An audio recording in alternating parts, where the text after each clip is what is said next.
চলন্ত গাড়িতে আগুন লাগলো। উল্টোডাঙ্গা ফ্লাইওভারের ঘটনায় খবর পেয়ে দমকলের একটি ইঞ্জিন ঘটনাস্থলে পৌঁছে আগুন নেভায়। ততক্ষণে পুড়ে ছাই হয়ে যায় গাড়িটি। দমকলের প্রাথমিক অনুমান শর্ট সার্কিটের ফলেই আগুনটি লাগে।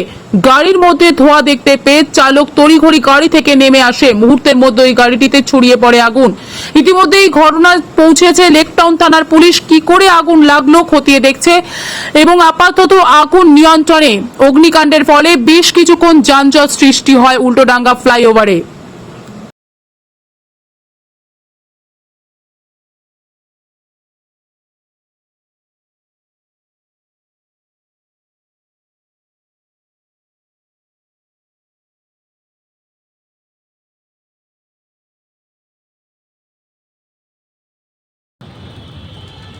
কি ইটা তো আসছে না।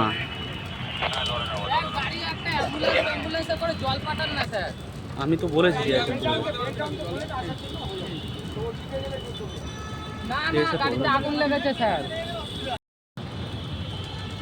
কি ইটা তো আসছে না।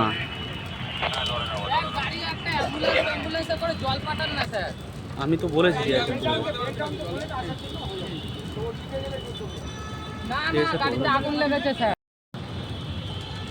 কি ইটা তো আসছে না।